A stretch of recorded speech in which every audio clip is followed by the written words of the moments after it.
What's going on, everyone? Welcome to the first episode of Two Players in a Pod. Yeah, it's going to be a football podcast, the newest football podcast out there. As the name suggests, obviously two avid football players talking about the beautiful game. And this is the first episode, so we're going to be setting the tone, talking about some 2021 season predictions. Let us know your predictions in the comments below. Drop a like if you enjoy the episode. Subscribe if you want to see more episodes after this one, because we will be bringing out new ones every single Thursday. Yeah, it's going to be on a Zoom call from now, obviously, until the near future, until we can get a setup going after lockdown. Hope we're all staying safe. Obviously, all that there. Yeah, let's get cracking. Let's just jump straight into it, man. I was just going to say to you, what do you think about the Man United game later?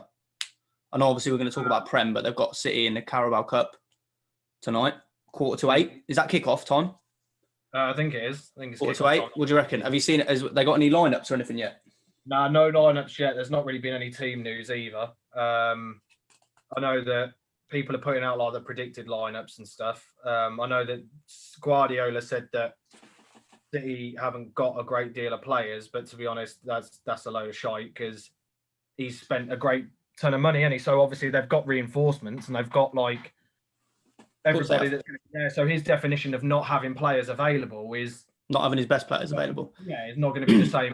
You know, he's probably going to have Foden still and like De Bruyne, Sterling. Aguero could probably play as well, but I don't know why. For some reason, it seems like Aguero's fallen out of favour with him. I don't know if it's because wasn't he injured for a period though? Yeah, but he's been on the bench for like the last few weeks, so I don't really know. So what type of formation has he been playing then? Because I don't really keep up with City. I'm not going to lie. He usually plays a 4-3-3. Usually. Who's he putting up front then? Jesus. Last game they played was Sterling. Sterling or De Bruyne, so they kind of like rotated. To be fair, they have quite an interchangeable squad. I would say that. Yeah, so they played a bit as like De Bruyne was a bit of like a false nine, and he kept dropping and then pushing up. But that's then perfect for him though. Rotated a little bit, like in all things, and then Sterling and Foden were rotating as well on the wings. So they were just kind of interchanging. But thing is, they're coming off the back of, didn't they just beat Chelsea like 3-0 or something? What was the score? 3-1. 3-1. That was a Premier League game, yeah. And this is what's this semi-final? Yeah, semi-final. Yeah. Right, it's gone fast, man. Yeah, I wasn't even aware that it was. Who's in the other semi-final? Brentford Tottenham last night. Oh, and Tottenham won 2-0. Yeah, 2-0. Yeah. Okay, so they're in the final. So I thought that Brentford were going to do at least maybe do an upset, but so realistically, then for Man United, yeah, this should be semi-final should be harder than the final then. Yeah, what do you reckon? But then again, yeah, let's just say this. Obviously, Man United need to play against teams that are going to attack them, innit? Because otherwise, look what they did to Leeds. Spurs turned us over in the first game we played, so that might be in the back of our minds. And then also, Jose's really good at setting his teams up, ain't he? To just not concede. And he wants a trophy more than anything. And I was talking to Lee, who is a Spurs fan, and he was saying that, you know, he'd be gassed if they won the League Cup because it's the first one they've won. I think it's like 2008. I think was the last one. Yeah, they still had like Paul Robinson and that. I saw the picture that he put on. Yeah. So I think they would be. I think he'd be happy with the trophy, and I think, to be honest, Mourinho would as well, because at least then he has that thing to himself of saying, "I got Spurs silverware, and none of the people beforehand did." Especially if they get top four as well, that would be big. Yeah. So I think that. It will be a hard game regardless of whoever goes into the final, even if it's City or United that go into it. But I think the City will play the strongest team they can with whatever they've got. I don't know who they're going to have, and then I know that United will probably put quite a strong lineup. I don't think Pogba will start. United have to go with their strongest team, surely. They probably will, but I don't think. Obviously, they're second in the Prem at the minute, yeah, but this is big. If they can win like any trophy, like it's weird to say it about Man United, but they'll take anything, mate. If I was a Man United fan, I would take absolutely anything. Yeah, and it's a really good chance for them to actually win something. Yeah, and it's progress. I think we got to, was it 2 or 3 semi-finals last year, and didn't win, obviously. So if we get to a final, that's progress in itself. 100%. And then obviously winning it is, something that. Everyone said that Solskjaer needed silverware, and then if he does it, it's a stepping stone. And I think it's also like to get into a final early doors for United is quite a big thing, because then it's in the players' heads that they've got that thing going forward, and they've got the things that they need to do like going forward and stuff. So I think that when they've got that final in their heads and in their minds, then I think though, if Man United play Tottenham in that final, that's just going to be an issue. That game is. That's going to be like one spark of brilliance, and it ends 1-0 because they'll both be like, right, we need to win this. Both. Yeah, and that's what I mean. I think that like Spurs that I've seen for some of their games this season, especially against Wolves, was they start really quick and they go and attack, and then they get that early goal, and then they just shut shop up. They beat Wolves. Yeah, they drew 1-1. 1-1. Like at the end. But then that's the thing with, I think, that will hamper Jose. Like if he tries to do that, because I know that he won't relentlessly attack. That's the thing, though. It's like I know it's boring to watch, but like it works, which is the annoying thing about it, because he's got like Son and that. Is Harry Kane fit? Yeah. If Kane's fit and firing, that's all you really need, then, isn't it?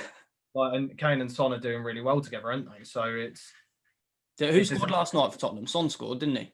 Sissoko and Son. Oh, Sissoko. Fairs. Did Ivan play? Did Ivan Toney play? Probably didn't. Yes, he did. Yeah. Oh, he did. Yeah, the whole game. He scored and it got given offside from VAR. Oh, that's at least still though. Put the ball in the net against Tottenham. It was like offside by like a kneecap.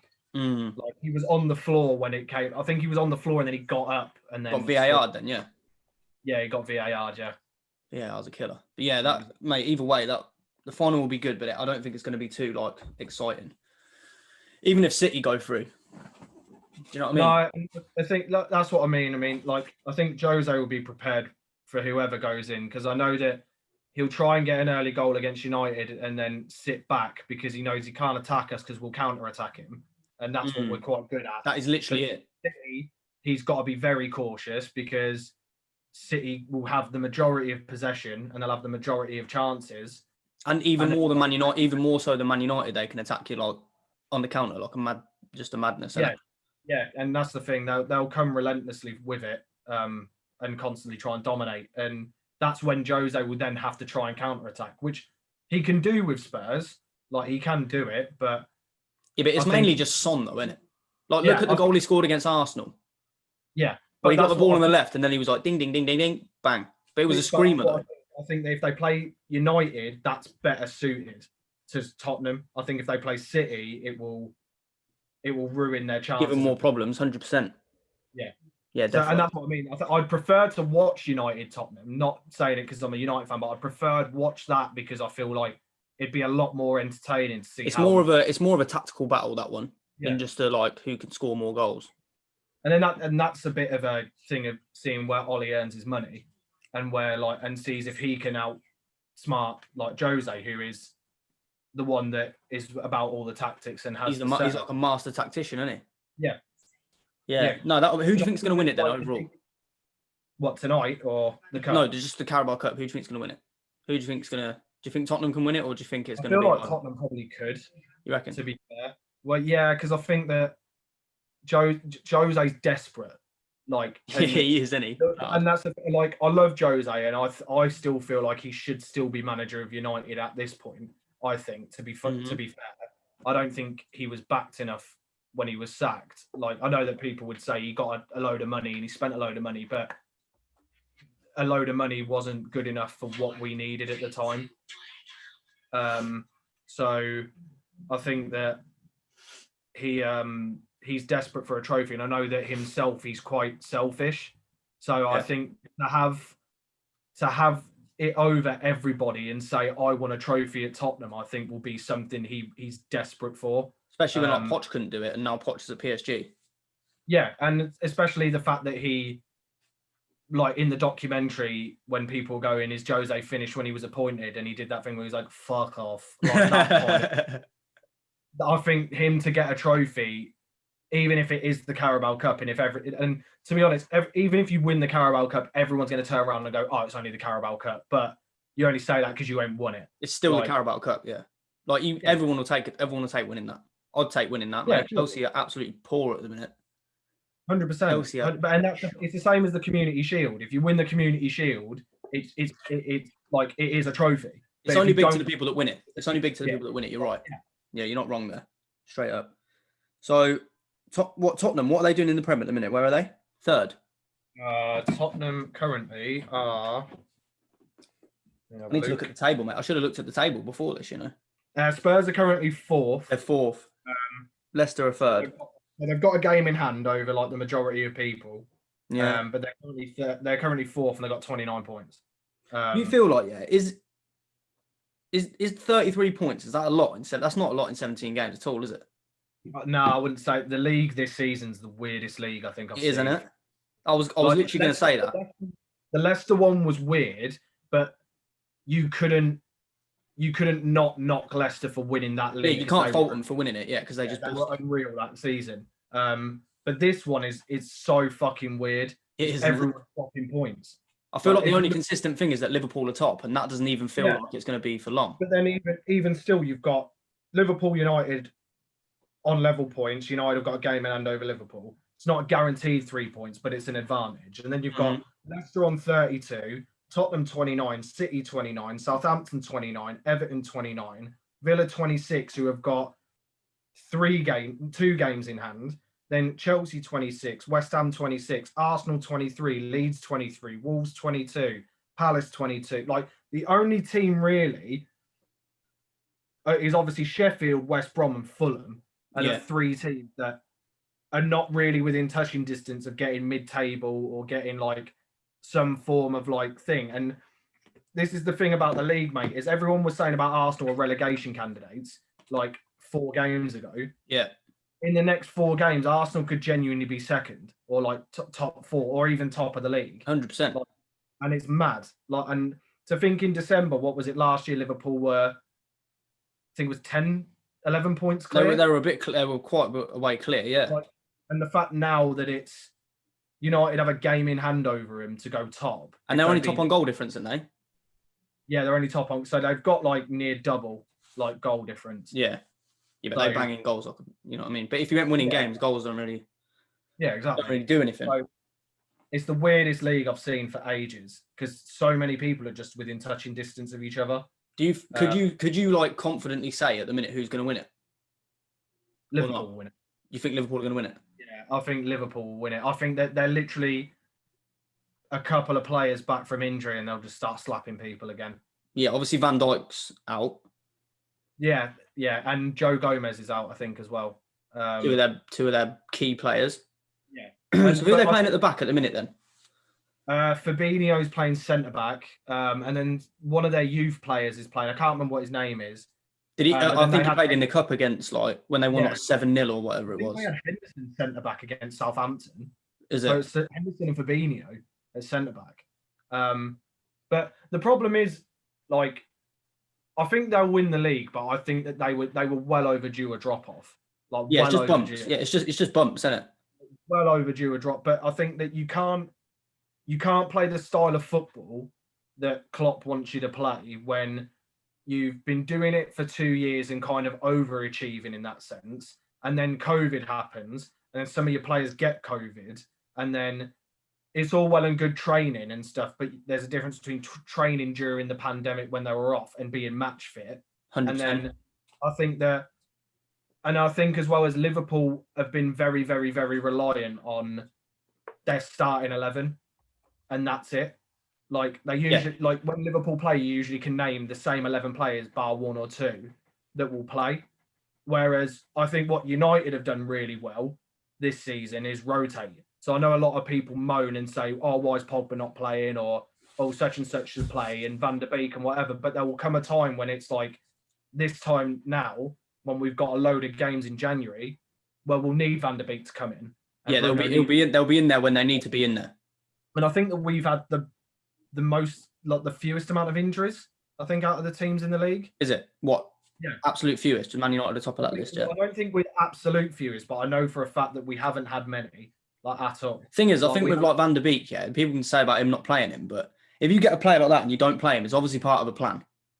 Yeah. Like you don't like it's like the same with Pogba. Like he's not playing Pogba. There's obviously a reason for it. You wouldn't just buy players like that and just sit them on the bench, unless you're Jose, obviously.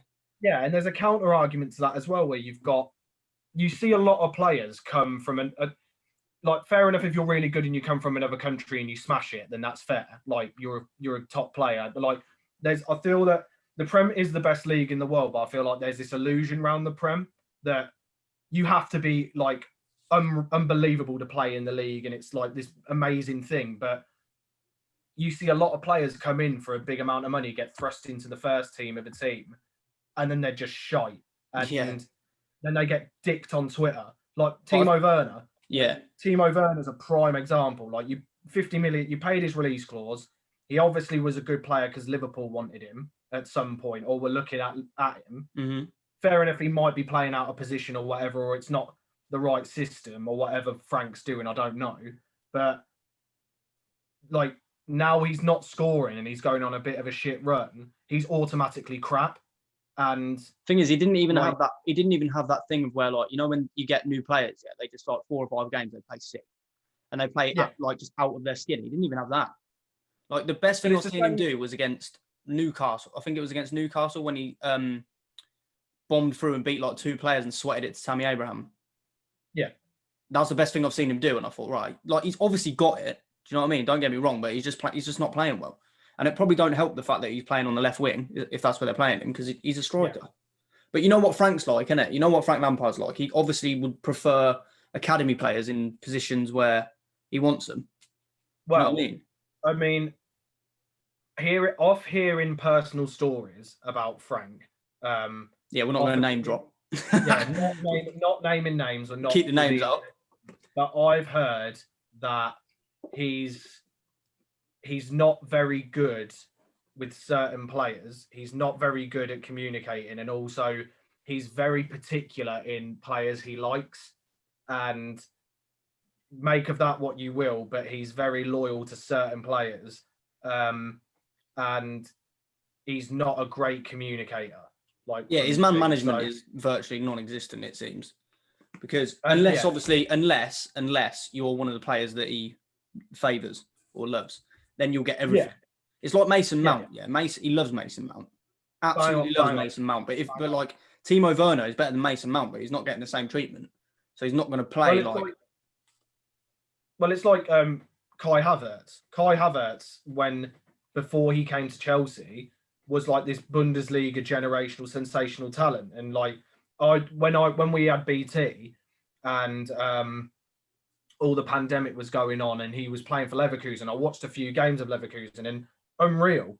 Like such a good player, like plays in multiple positions, really good attacking, like really, really good player. But like for some reason it's just not happening. Does that speak to the fact though that the Bundesliga is not as good as the Prem, or do you think it's a managerial thing and it's a systematic thing? Because if he's at Leverkusen and he's under a different manager that wants to play a different way and basically will play through him, you're going to see him do a lot more than if he plays for obviously like Chelsea. Well, like, I think the best game he had was against like Bristol or something where he scored a hat-trick. Yeah, but then it's the argument, isn't it? If you're a good player and you play with better players, you're automatically better.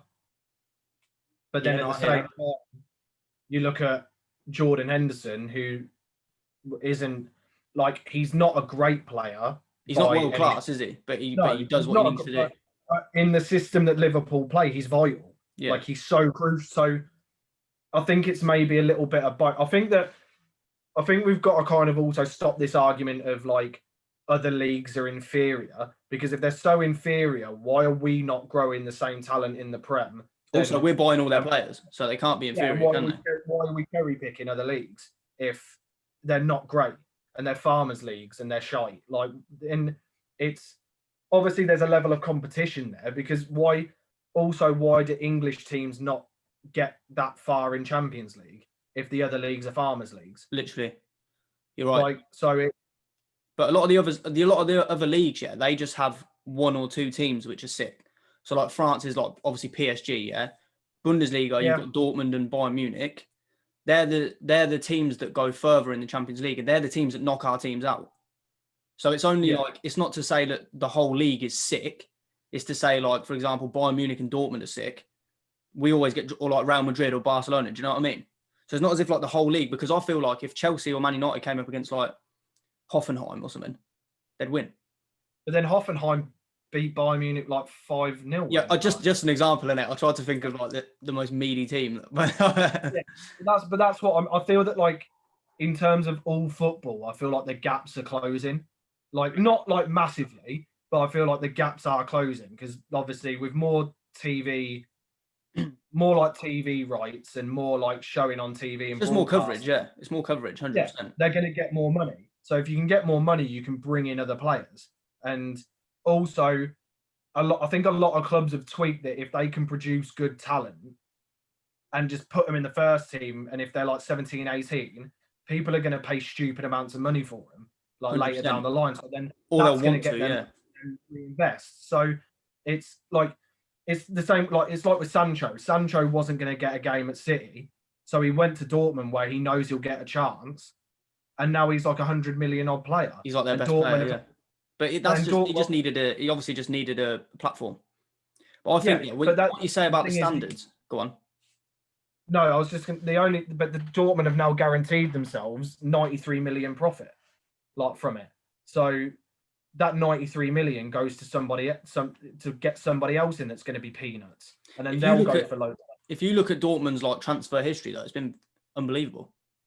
The players that they've had through there and that they've recycled, yeah, is a madness. Majority of them, apart from like Mario Götze, are doing bits. Obviously, what you got: Aubameyang, Immobile, Lewandowski. Like even when Paco Alcacer went there, he was a beast, and you've now got Jadon Sancho as well. So their business is just unbelievable. They've just got a really good like infrastructure, obviously. What I was going to say about the standards of league, yeah, is do you think, right? Let's just say this is the Premier and this is the other leagues. When I get my hand in the fucking thing, yeah. Do you think it's other leagues going like that, or is it Premier going like that? Because personally, yeah, I think Premier League's not what it used to be. Yeah, if you go probably as far back as like 2010 at the earliest or latest, it was unbelievable competition. Like especially in like 08 and stuff when we had Ronaldo, like Rooney, we had all these sick players. Yeah, Aguero was young then as well, and they were just tearing it up. Like look how close the leagues were and that, and how good the teams were. You don't have that now. I personally don't think anyway. So that's why I think the competition between leagues is like, I think the Premier League's come down rather than other leagues going up. I think it's a bit of both. Because I think that because I think that, like I said before, if you're cherry picking players from other leagues, they can just replace them with other people in their youth, or they can grab people for peanuts and they're probably just as good, if not better, or have more potential. Yeah. But also I think it's like standard of coaching as well. I think that with the Prem, I feel like you're really under the eye of a needle and you're under a microscope where like your coaching style's really like picked apart and tactics are really picked apart, and there's a lot of like scrutiny like against managers' style of plays and things like that. And I think it's harder to do. Whereas if you have a style of play in another league, it works, and it's hard to it's kind of like with Bayern, like when Bayern play, like Bayern recently under Flick dominate because they're so aggressive and they're so pressing and they're quick in all departments that it's so hard for other teams to just compete with them. So, but then with the Prem, you've got loads and loads of different styles of coaching, so anyone can beat anyone. It's not because like leagues like Bundesliga and that, they largely have homegrown managers. Yeah, because we have so a lot of them coach the same, but the Prem is completely different because we've got people from everywhere. And I think with the Prem as well is like when you bring in a manager that has a certain style, it only lasts so long because other teams then start to work it out, and you can just count. And then once one team's worked out, the others go, "Oh, we'll just copy that when we play them." That's literally it. Yeah, and that's literally it. It's the same. Like it's a little bit like with City, like when City were playing like this unreal tiki-taka football and stuff, and everyone was praising it, and rightly so, because they were so good to watch, that you were like, shit, like they're going to batter this league. But then once one team goes, hang on a minute, if we just let them have the ball and then like counter-attack them, like what are they going to do? And then we'll just sit back again. And then because they twig, they're just going to try and walk it in the net. So why don't we just sit back on the edge of our half and camp in, use quick wide players and a target man up front or something, and then just do that. And then Chelsea had that a couple of times where like Man City were murking it, but they just couldn't beat us. It's like with Conte, 2-0, like every time. Yeah, but it's like when Conte came in. Conte had this 3 at the back system with bombing wing backs, and no one really played it like to the level you played it. And battered it for a season because no one could work out how to counter it. Yeah, we won the league that season, didn't we? Yeah, you Yeah. smoked it. You were one of the best. You were the best team in the league that season. Yeah. And then you fast forward to the next season when everyone goes, "Oh, we've worked it out now." Like, and then Conte has an absolute misery and then gets sacked. Yeah, it don't last very long, does it? No, and that's what I mean. It's kind of a little bit like, I feel like with Klopp, it's now starting to twig a little bit to people and going, we know how to counter this. Like, we know how to get like, and it's been unfortunate with them because they have had injuries to like big players. So like, Yeah, but no clubs are exempt from that though. No. So, and it kind of also shows how much they rely on just the presence of Van Dijk. 100%. Because I feel like his presence alone is enough to put attackers off and be And like, also shit. I feel like it kind of G's up his teammates. So Yeah. like they're playing and he's on the pitch, they're like, oh, it's right, we've got Virgil, he's sound. Like Yeah. even if the ball gets past Henderson and that, they're just like, it's calm. Yeah, Virgil's Van Dijk. Yeah. Because you know he'll make a tackle and then just ping a 40-yarder and then they're in. Which is why when I watched the like bits of the Southampton game, and Liverpool put a lot of pressure on him, and but the problem is they had a load of shots, but only one was on target in like the 75th minute. Yeah. Like, and I think that like with having Van Dijk at the back and having Gomez, it let them push their fullback so high, like that they were just overloading every sense of the thing. But now they haven't got that, and they've got Fabinho at the back, and they've got this young lad. I think they're a little bit more cautious, and they're a little bit like, we can't go bomb forward because then we'll just get countered. And yeah. No, I hear that. And I think that's what they're struggling with. No, I think that's just what they're struggling with. And also, Firmino's not a goal scorer, so they're struggling in that sense. So I think that when Salah and Mane aren't firing, they're struggling. Like, yeah, 100%, because that's their main threat. And Firmino, whilst he does link everything together really well, you can't rely on him for goals. No. Like, there was one point where he's just scoring no-lookers. Just little, like, no-look... like, he's never, like... No one ever speaks about his goal-scoring ability. They always talk about how well he gels the team together. And I think that speaks volumes, to be honest. But it's to counter that as well. It's important to have a player like that. Like, 100%. It's like, you know, stats aren't everything. Like, stats don't quantify how good you are as a player. You could score 40 goals a season, but they all be 6-yard tap-ins, and penalties. You don't offer anything else to the team. Like, and you don't offer anything else. But everyone will think you're a good player because you've scored 40 goals. Because of your stats, yeah. Yeah, no, you're not wrong. But Firmino does a good part for the team. Yeah, it's either all three of them or that's it. Yeah. Do you know what I mean? Like, you take one of those players out, they're not the team that they are normally. No, and they've been decent, but it's weird to think that like they've been quite reliant on Jota coming in and scoring goals, and then Minamino had a really good game against Palace, and he hasn't played in the last 3 games. So it's just it's odd management from him, and I don't really know what he's doing. I think he's rattled. I think he's rattled hard.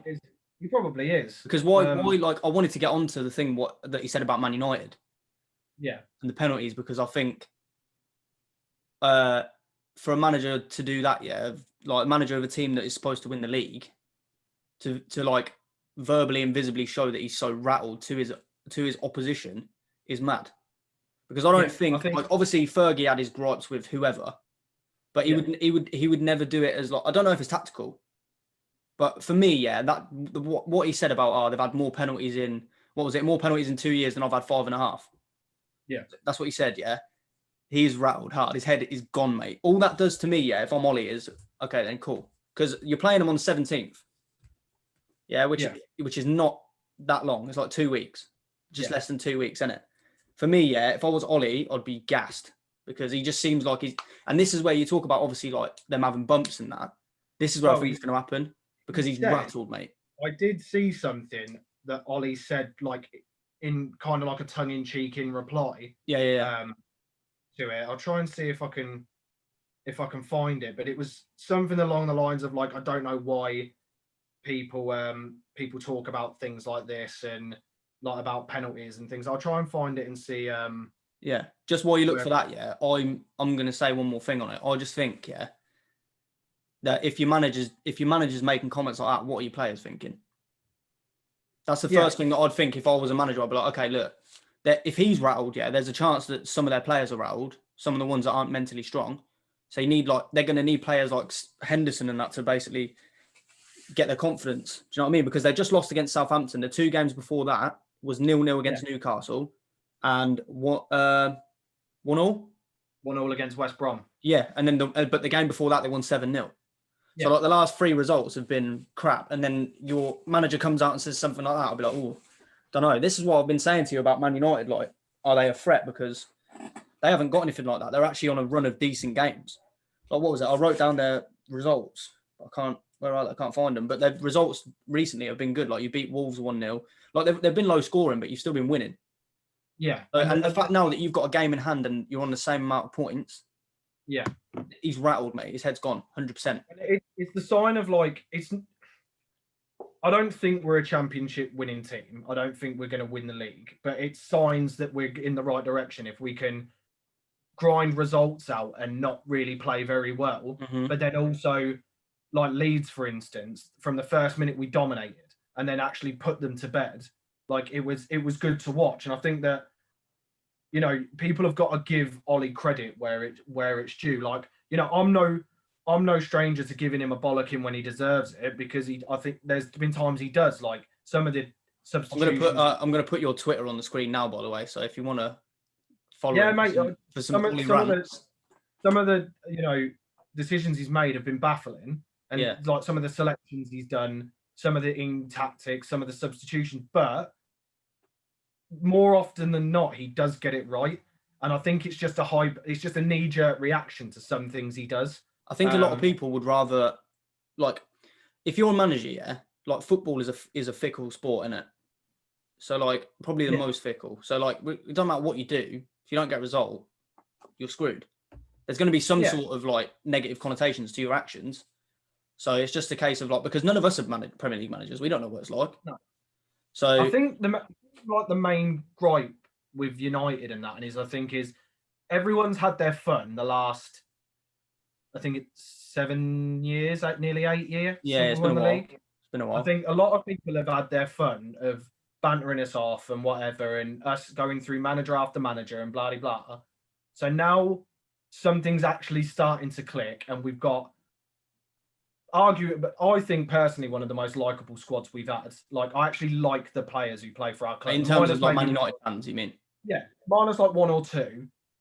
Like, I actually really like the team we've got. Like, I like the rotation he does and things like that. So I think that people are a little bit nervous at the fact of, if we can genuinely start a run, like even if it's picking up a couple of draws here and there, or just start getting 1-0s and whatever, by the time it probably gets to the end of Feb, early March, people are going to look at that and go, United actually probably could win the league. And I think that that's what people don't want, like more than 100%. Anything. You know, when you have the problem is when you've got a team that's so high for so long, and when they're on a down, you always want them to stay down. You never want to see them come back up, because once they come back up, it's the worry of how long's this dominance going to last. And it's the same with Liverpool. Like, I'm not a fan. I hate Liverpool, like as a United fan, but I can't argue that the last 2-3 years they've been sensational. Like, they're really good to watch. They play such good football. Mm-hmm. They've got decent players in every position in their 11. Like, I wouldn't say their subs are, but in their 11 they definitely do. And you know, they fully deserve to win the league, and they absolutely smoked it. Like, battered it, everything. Like, I couldn't believe how much like they battered it by. And the worry was Liverpool could genuinely now start winning back to back leagues for like years, and like just go on a dominance run. But the problem is you've now got Liverpool dropping points again, and everyone dropping points. And all it's really going to take is United just to start picking up little 1-0 wins, little 2-0 wins, and just staying ahead of the pack and gradually do it. That then it gets to a point where it's like, oh shit, we're 9 points clear. Thing is, like, even if it takes a couple of seasons, like, for you to get that kind of form, that's what you need to do. Yeah. Like, I'm not as long mad as about getting closer and closer and closer, there's no reason that they can't win it. But do you think, they're going to win it? Do you think they could win it with Ollie as the manager? Or do you think it needs someone with a bit more? Because everyone always talks about his experience. So do you think do you think he'd be able to win it? Yeah, I think so. Is it just a case of bringing in more players, or what is it? Finding a system that works? I think it's bringing in more players, but I think it's bringing in the right players. I was going to say, pick and choose. So that's what he's done right. I think that, we had Moyes, who was Premier League experienced, but to be honest, it was never going to work. Like he was used to managing a Everton team who were overachieving on a minimal budget. So then when you bring someone into that, it just never was going to work. You bring in Van Gaal, who's experienced at winning trophies. That was never going to work. I thought it was going to work by what his buy-in sides play and like things like that. But from the get-go, you could see that it was boring, possession-based, like trying to walk it in the net, and that's not what we're about. And I think a lot of players tweaked onto that and were like, we don't want to do this.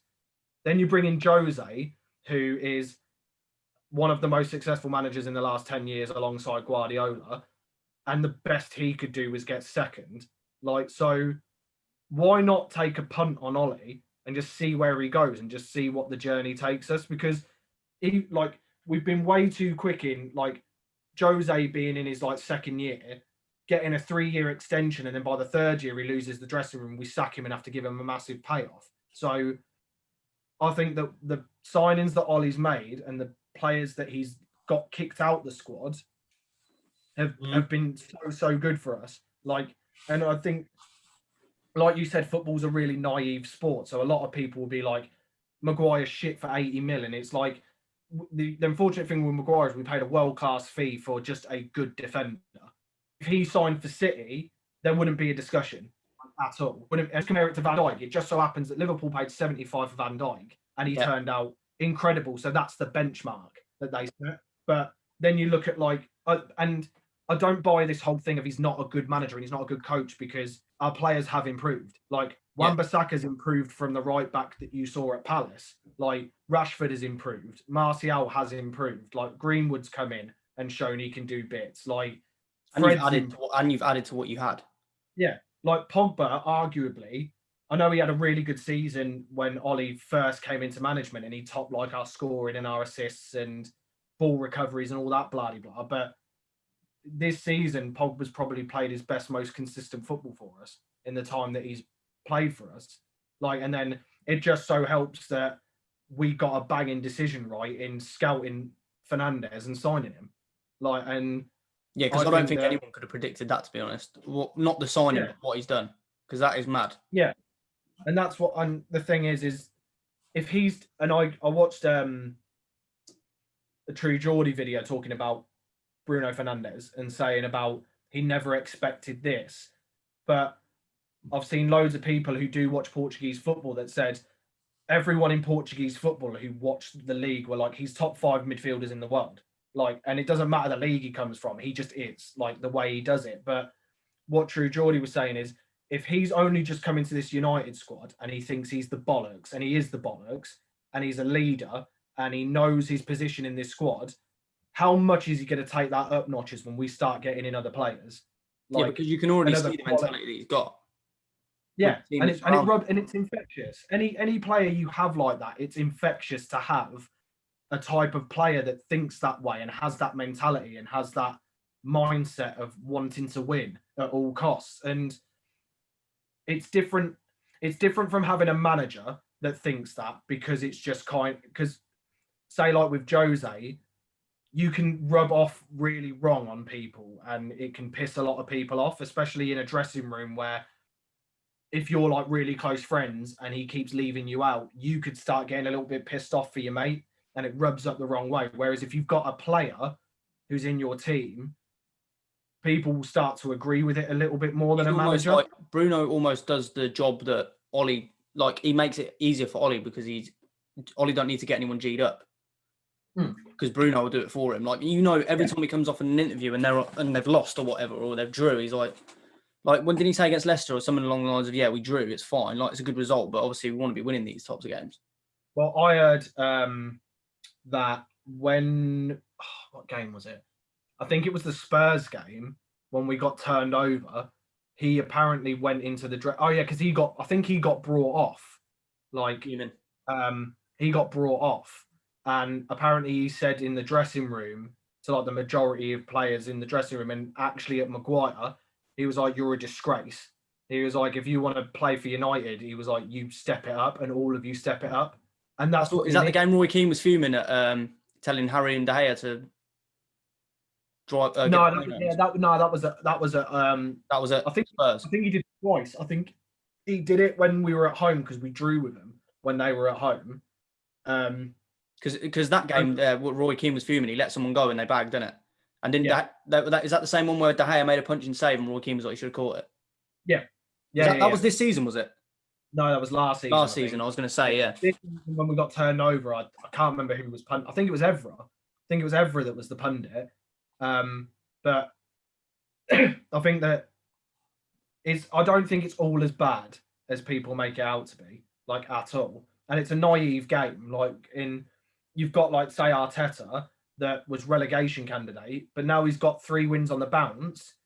It gives the players a little bit of a lift, and he's obviously tried to put his trust into Willian, and it's not working because Willian's dropping clangers. So then he's taken him out and put a youngster in to try and give Willian a kick up the arse. Maybe Willian was doing it on purpose. Maybe he said to Frank, he's like, "Listen, I'll go ask. Maybe sabotage it hard. They can pay my wages, and then every time I get the ball, just kick it out of play."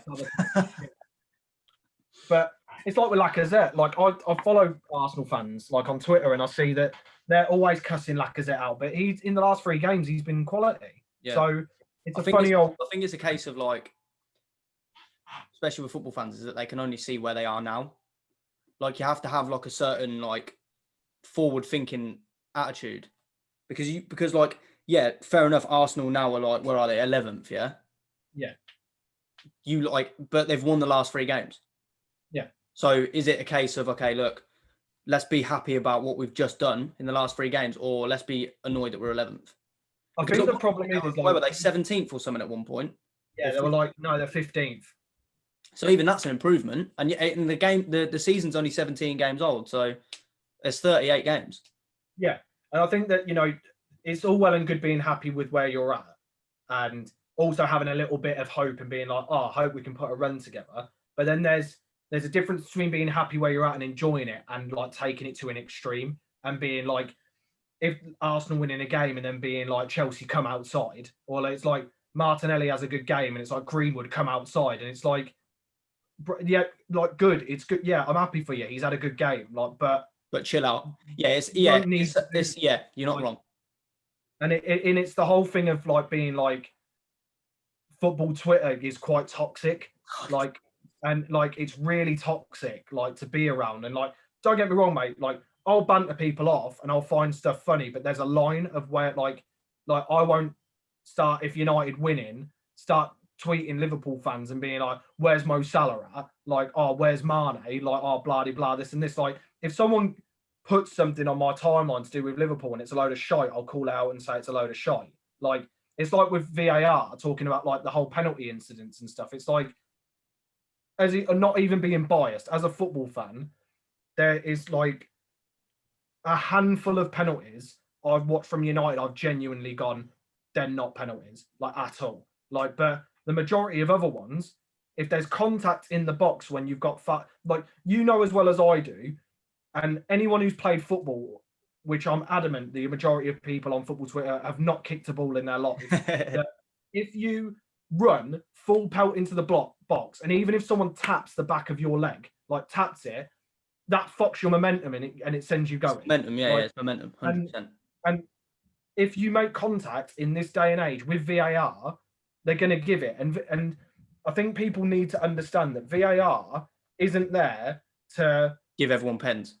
To give everyone pens and start overturning shit. VAR is there to go to the ref and go, we think it's a penalty, or if he thinks it's a penalty and he goes, yeah, VAR will check it and go, we don't think it might be. You might want to check it. Check it again. And then he goes and checks it. But then if VAR look at it and they see the contact and they go, we go with whatever your decision is, he'll probably just stick with the decision he's given. That's actually quite a good segue, because I wanted to talk about penalties, because obviously this, again, it goes back to like what Klopp said. It was about penalties. Like, everyone's just talking about penalties. I think the conversation was inevitable because of obviously VAR. Like, everything's slowed down, everything. Do you know what I mean? Like, but yeah, like I think that's why it's an argument, is because of VAR. Like you just said, because before, yeah, like no one would say, apart from Cristiano Ronaldo, like calling him Penaldo, like I've said this to you before, it wasn't a thing. Like you'd have like, if Man United beat Arsenal 1-0, Ruud van Nistelrooy scored a penalty, it was just Man United beat Arsenal 1-0. I think that's also like the birth of social media, though, because it's all about trolling, isn't it? It's all about being like, it's all about memes and trolling. It's literally what can you say to hurt people the most, to get the most likes? Yeah, and just to piss people off. Like, and but a lot of people don't like VAR anyway, so I think it's going to come with like it's. Do you know what I mean? But I don't think I don't think they handle it right. VAR. No, I don't think people like VAR because like the majority of like, I don't think people like VAR just because some people have decisions that don't go their way. Yeah. So they go, VAR's a load of shit. But when you look at, like, I've said VAR shit, but I think it's more shit because why are you doing, like, say, an angle for offside? Why are you doing that angle, like, diagonally? Yeah. Instead, like, so it's like that, where it's obviously going to look offside. Yeah. But if you did it that way, where it's flat, you would then see, like, and that's why I think it's like, it's a little bit like horse racing. So you know when they do the nose to nose, yeah. See what it's flat on, like you can see it. And so why haven't they got a camera pitch side that goes across the side and follows it? Because the technology's there. I mean, if you can stick a fucking toy rabbit at greyhounds and get dogs to chase this fucking rabbit, why don't they just do that, where you can then see it straight and be like, right, there you go. And cameras are fucking like so advanced now anyway, so even if you had fast motion, you'd still capture it. But the thing is as well, it's also a case of like individual perception. Yeah, because you could see a VAR thing where VAR think it's offside, but I can look at it and be like, he's not offside. Yeah, but then they bring that little stupid frigging blue thing with like the cross at the bottom. I don't even get that. Bring that like little shitty thing out, the angle's like diagonal, so it's like, if you're drawing a line down from where it's diagonally set, it's gonna look offside. So you're putting two lines in two wrong areas, like, so it doesn't make sense. Yeah. Like, obviously, there's some stuff you can blatantly tell it's offside, like that. Even in real time, you can look at it and go, "That's offside." Like, but it's this. I don't get why they don't just do it straight on, because then you'll know. And it's like, it's the same with like even penalties, like. People will go, it's not a penalty, and show me an angle of where it doesn't look a penalty. But it's like, but that's why they have multiple camera angles. Yeah. So then they can look at where the contact is. And nowadays with VAR, make any contact in the box, you're getting a penalty. Like, yeah, it's soft, but by the letter of the law, it's a penalty. So you can't moan at it. And it's only because it's not your team benefiting that you're moaning about it. Whereas, like, I always make fun of it. I'm always like, Penchester strikes again. Like, because I just find it hilarious that, but then there's a method to why we're getting so many penalties. Like, if anybody with a brain just watches football that isn't like against United, and you just watch it as a game and you watch how United play, United only go up the gears when they get to someone's box, which is what we weren't doing a couple of seasons ago. So as soon as we get near the opponent's box, Pogba and Martial are quality for this, that they just do little 1-2 touches into the box. Any form of contact that you make to those players when they're trying to go up the gears quickly is going to be a pen. So I don't get what you're moaning about. Because even if Liverpool did it, so even if the roles were reversed and Liverpool did what we do, where we knock the ball really quickly to each other in the box and someone brings them down, I'm not going to start turning around and going, it's a pen. No, it's not a pen. It is a pen. Of course it is. But the problem with Liverpool fans is, like, you've got two players that just take a dive. There's a difference.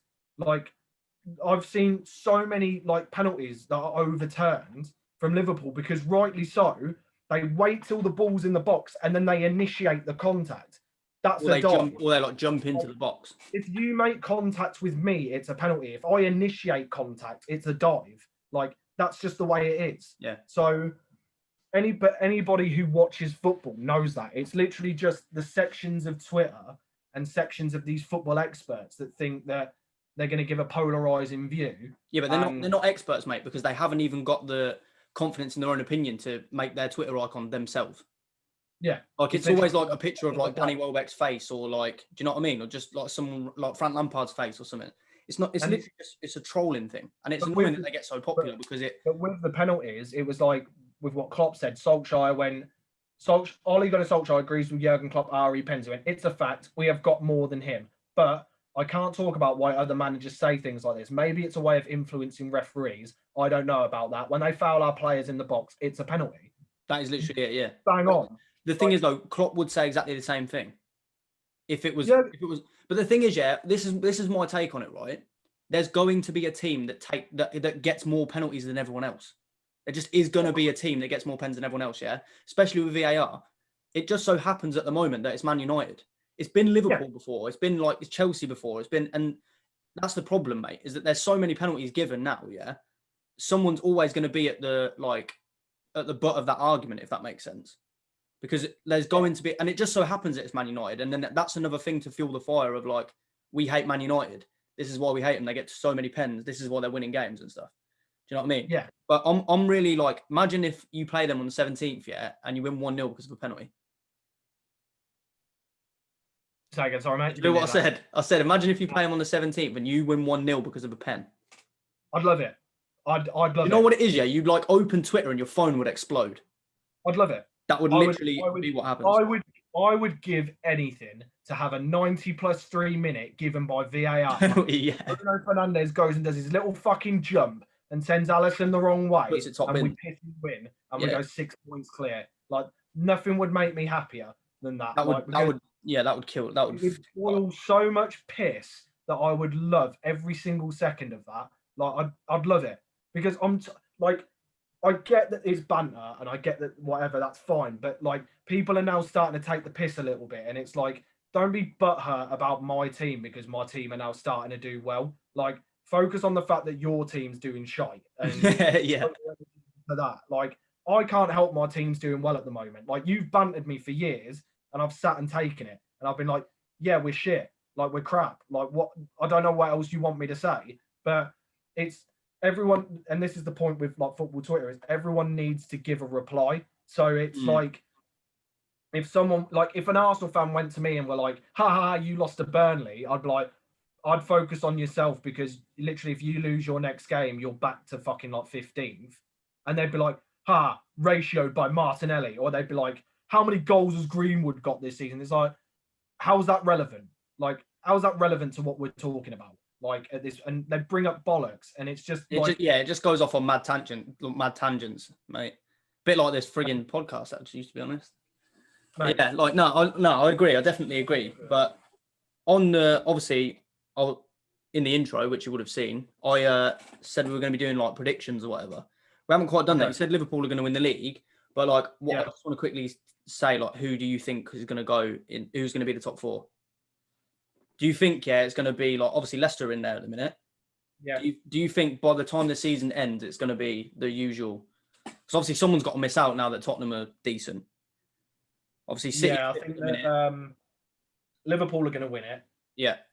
And I think that, to be fair, like unless another team has like an amazing season, as long as they get over their bumps, Liverpool is pretty much nailed on that they're going to win it. I think the other 3 is probably going to be. Hard. I think people are going to sleep on Leicester hard, but I don't think they should. No, I Leicester might do it. You know, what's hard is because where we're at now, people are only like a couple of results away from just slipping again and people climbing. So it's really hard to judge. So let's look at it this way then. If it was a brand new season, because it basically is if everyone's on 0, how would you then call it? Because obviously, like I know we've seen games and stuff, we know how people are playing. But if everyone was on 0, it would basically be as close as it is now. So if it was a fresh season, what would you have said? Liverpool top, and then in no other order, just in the top 4 would be United, City, and Spurs. Yeah, I think a lot of people would say the same, but I think Leicester get in by the end of the season. I think if they're not top 4, they're at least 5th. I think it also depends on what happens this month and who people can get in. Yeah, like very true. It's like January is a difficult market to operate in and to get players in, but I think that say if Spurs get Sabitzer, who they're linked with, that's a massive upgrade to their midfield. It is, but it's very rare that one player, like obviously Bruno's done it. He's made Man United a better team. But it's very rare that like a team will buy a player and then they become unreal. So like signings is important, but I don't think it's going to change the outlook of the league that much. I'm not going to say like, yeah, Tottenham could sign Sabitzer and they're going to finish second. Okay, I think it's more than the fact of who gets corona and who doesn't. Basically, yeah, it's a COVID thing, isn't it? Who gets diagnosed with corona and then has to miss warranty? Yeah, essentially, who can keep their team the fittest, isn't it? Yeah, and also who can keep them without it? Because I saw